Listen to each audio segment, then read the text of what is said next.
ಪತ್ರಿಕಾಗೋಷ್ಠಿ ಕರೆಯಲಿಕ್ಕೆ ಕಾರಣ ಏನಂದರೆ, ಈ ರಾಜ್ಯದಲ್ಲಿ ಆಗ್ತಿರುವಂಥ ಹೆಣ್ಣು ಮಕ್ಕಳ ದೌರ್ಜನ್ಯದ ಮೇಲೆ ಅವರಿಗೆ ಒಂದು ಮನೋಬಲ ಹಾಗೂ ದೇಹಬಲವನ್ನು ಕೊಡಲು ಈ ನಮ್ಮ ಸರ್ಕಾರ ಏನು ಮುಂಚೆ RMS ಸ್ಕೂಲ್ಗಳಲ್ಲಿ ಕರಾಟೆ ತರಬೇತಿಯನ್ನು ನಡೆಸ್ತಾ ಇದ್ದರು. ಈಗ ಕಾರಣಾಂತರದಿಂದ ಅದನ್ನು ಕೆಲವು ವಿಷಯಗಳಿಂದಾಗಿ ಅದನ್ನು ಈಗ ಸ್ಟಾಪ್ ಮಾಡಿದ್ದಾರೆ. ಅದನ್ನು ಈಗ ಮುಂದೆ ನಾವು ಅದನ್ನು ಪ್ರಾರಂಭಿಸಬೇಕು. ಅದು ಒಂದು ಹೆಣ್ಮಕ್ಳಿಗೆ ಅದರ ಒಂದು ಪ್ರಯೋಜನ ಸಿಗಬೇಕು. ಹಾಗೂ ಮುಂದೆ ನಮ್ಮ ಕರಾಟೆ ಶಿಕ್ಷಕರು ಕೂಡ ಇದ್ದಾರೆ, ತುಂಬ ಕಷ್ಟದಲ್ಲಿದ್ದಾರೆ. ಅವರಿಗೂ ಕೂಡ ಒಂದು ನಮಗೆ ಅವಕಾಶ ಸಿಗಬೇಕು, ಅವರನ್ನು ನೇಮಕ ಮಾಡುವ ಹಾಗೆ. ಮತ್ತು ಪ್ರತಿಯೊಂದು ಗೌರ್ಮೆಂಟ್ ಶಾಲೆಗಳಲ್ಲಿ ಅದನ್ನು ಸಬ್ಜೆಕ್ಟ್ ಥರ ತಗೊಂಡು, ಮತ್ತು ನಮ್ಮ ಪ್ರೈವೇಟ್ ಸ್ಕೂಲಲ್ಲಿ ಕೂಡ ಕಂಪಲ್ಸರಿ ಮಾಡಿಕೊಂಡು ಎಲ್ಲ ಹುಡುಗಿಯರು ಸ್ಪೆಷಲಾಗಿ ಕಲಿಯುವ ಹಾಗೆ ನಾವು ಅದನ್ನು ಸರ್ಕಾರಕ್ಕೆ ಮನವಿ ಮಾಡಬೇಕಂತ ಇದ್ದೀವಿ. ನಿಮ್ಮ ಮೂಲಕ ನಾವು ಮನವಿ ಮಾಡ್ತಾ ಇದ್ದೀವಿ.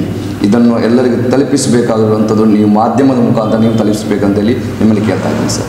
ಆ್ಯಕ್ಚುಲಿ ಇದೇನಾಗುತ್ತೆ, 2014ರಲ್ಲಿ ನಮ್ಮ ದೇಶದಲ್ಲಿ ದೆಹಲಿಯಲ್ಲಿ ನಿರ್ಭಯ ಕೇಸ್ ಆಗುತ್ತೆ. ಆ್ಯಕ್ಚುಲಿ ನಿರ್ಭಯವನ್ನು ಬರ್ಬರವಾಗಿ ಅತ್ಯಾಚಾರ ಮಾಡಿ ಕುರುಗಳು ಕೊಂದಾಗ್ತಾರೆ.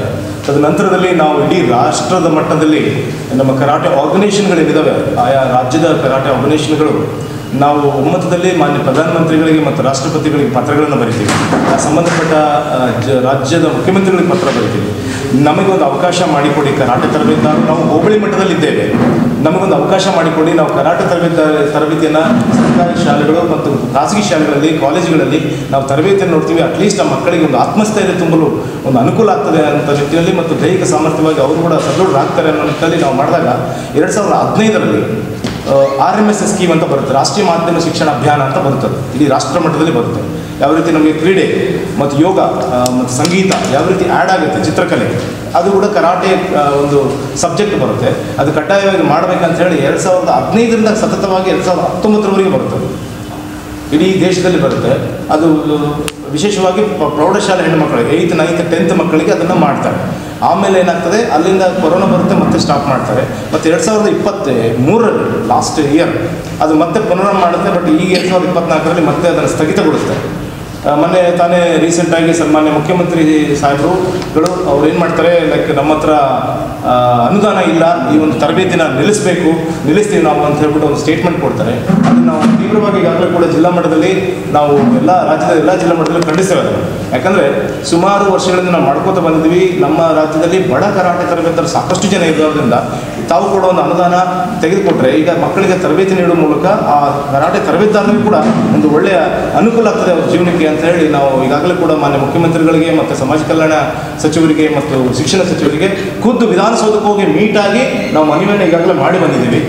ನಮ್ಮ ವಕ್ತಾರರು ಶಿವಕುಮಾರ್ ಶಾಸ್ತ್ರಿ ವಿಜಯಪುರದಿಂದ ಮತ್ತು ಮೌನೇಶ್ ಹೊಟ್ಟೆಟ್ಟಿ ಕೊಪ್ಪಳ ಮತ್ತು ನಾನು ಬಳ್ಳಾರಿಯಿಂದ ಹೋಗಿ ವಿಶೇಷವಾಗಿ ಕೊಟ್ಟು ಬಂದಿದ್ದೀವಿ. ಆದರೂ ಕೂಡ ಅವರು ಇವತ್ತು ನಾಳೆ ಮಾಡ್ತೀವಿ ಅಂತ ಹೇಳ್ತಾ ಇದ್ದಾರೆ. ಸೊ ಆ ಮೂಲಕ ನಾವು ನಿನ್ನೆ ಬಳ್ಳಾರಿಯಲ್ಲಿ ರಾಜ್ಯ ಸಾಮಾನ್ಯ ಸಭೆ ಇದ್ದಾಗ ನಿನ್ನೆ ಮುಗಿದು. ಸೊ ಅದ ನಂತರ ಇದು ಒಂದು ಪ್ರೆಸ್ ಮೀಟ್ನ ಮಾಡಬೇಕಾಗಿ ಅಂದ್ಕೊಂಡಿದ್ವಿ. ಸೊ ಈ ಮೂಲಕ ತಮಗೆ ಹೇಳೋದಿಷ್ಟ ರಾಜ್ಯ ಸರ್ಕಾರಕ್ಕೆ ಮನವಿ ಮಾಡೋದೇನಪ್ಪ ಅಂದರೆ ಆದಷ್ಟು ಬೇಗ ಮಾಡಿ. ಯಾಕಂದರೆ ಸಾಕಷ್ಟು ಜನ ಕರಾಟೆ ಮಾಸ್ಟರ್ ಈ ಒಂದು ತರಬೇತಿ ಮೇಲೆ ಅವಲಂಬಿತರಿದ್ದಾರೆ. ಸೊ ಆ ನಿಟ್ಟಿನಲ್ಲಿ ಅವ್ರಿಗೂ ಬದುಕು ಕೊಟ್ಟಂಗಾಗುತ್ತಂತ ನಾವು ಈ ಮೂಲಕ ಸರ್ಕಾರವನ್ನು ಮನವಿ ಮಾಡಿಕೊಳ್ತಾ ಇದ್ದೀವಿ. ಸರ್ ನಮಸ್ತೆ, ನಾನು ರಾಜ್ಯ ಕರಾಟೆ ಶಿಕ್ಷಕ ಸಂಘದ ಪ್ರಧಾನ ಕಾರ್ಯದರ್ಶಿಯಾಗಿದ್ದೇನೆ, ರವಿ ಸಾಲಿಯನ್ ಅಂತ.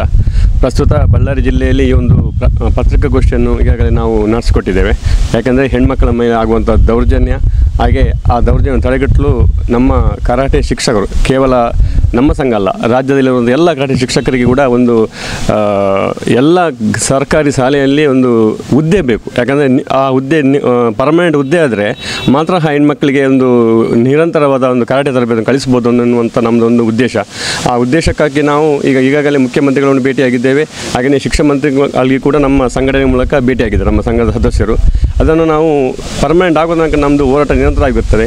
ಅದೇ ಥರ ಕೇಂದ್ರ ಸರ್ಕಾರ ಮತ್ತು ರಾಜ್ಯ ಸರ್ಕಾರದ ಸಂಯುಕ್ತ ಆಶ್ರಯದಲ್ಲಿ ಹೆಣ್ಮಕ್ಕಳಿಗೆ ತರಬೇತಿ ಪ್ರಾರಂಭವಾಯಿತು ಒಂದು 5-6 ವರ್ಷದ ಹಿಂದ್ಗಡೆ.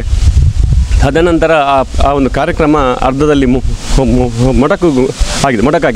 ಮೊಟಕಾಗಿದೆ ಅಂದರೆ ಅಲ್ಲಿಗ ಗುಡ್ಡಗಾಡು ಪ್ರದೇಶದ ಹೆಣ್ಮಕ್ಳಿಗೆಲ್ಲ ನಡ್ಕೊಂಡು ಬರಬೇಕು.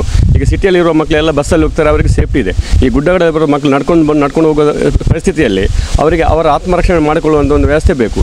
ಸದ್ಯದಲ್ಲಿ ಮೊನ್ನೆ ನಡೆದ ಪಶ್ಚಿಮ ಬಂಗಾಳದಲ್ಲಿ ಆದಂಥ ಟ್ರೈನಿ ವೈದ್ಯ ಒಂದು ಅತ್ಯಾಚಾರ ಪ್ರಕರಣ, ಇದೆಲ್ಲ ಆದಮೇಲೆ ಸರ್ಕಾರಗಳು ಇನ್ನೂ ಎಚ್ಚೆತ್ತುಕೊಂಡಿಲ್ಲ ಅಂತ ಹೇಳಿ ಬೇಸರ ಪಡ್ತಿದ್ದೇವೆ. ಯಾಕಂದರೆ ಸರ್ಕಾರದವರು ಇದರ ಬಗ್ಗೆ ಮುತುವರ್ಜಿ ವಹಿಸಿ ಅದನ್ನು ಆ ಕಾರ್ಯಕ್ರಮ ಏನಂದರೆ ಪ್ರತಿ ಗೌರ್ಮೆಂಟ್ ಶಾಲೆ ಹಾಗೆಯೇ ಪ್ರೈವೇಟ್ ಶಾಲೆಗಳಿಗೂ ಕೂಡ ಒಂದು ಸಬ್ಜೆಕ್ಟಾಗಿ ಅದನ್ನು ನಾವು ಇದನ್ನು ಎಲ್ಲ ಕ್ಲಾಸಲ್ಲಿ ಗೇಮ್ಸ್ ಪಿರಿಯಡ್ ಉಂಟು, PT ಪಿರಿಯಡ್ ಉಂಟು, ಅದೇ ಥರ ಒಂದು ಕರಾಟೆ ಪಿರಿಯಡ್ ಅಂತ ಮಾಡಬೇಕು. ಅದನ್ನು ಮಾಡಿಕೊಂಡು ಪಠ್ಯೇತರ ಚಟುವಟಿಕೆಗಳಿಗೆ ಕರಾಟೆಯನ್ನು ಆ್ಯಡ್ ಮಾಡಿಕೊಂಡ್ರೆ ಎಲ್ಲ ಮಕ್ಕಳಿಗೆ, ರಾಜ್ಯದಲ್ಲಿರುವ ಎಲ್ಲ ಮಕ್ಕಳಿಗೆ ಕೂಡ ಆತ್ಮರಕ್ಷಣೆ ಕಲೆ ಕಡ್ಡಾಯ ಆಗ್ತದೆ, ಅಂದರೆ ಸರ್ಕಾರದ ಮುಖಾಂತರ.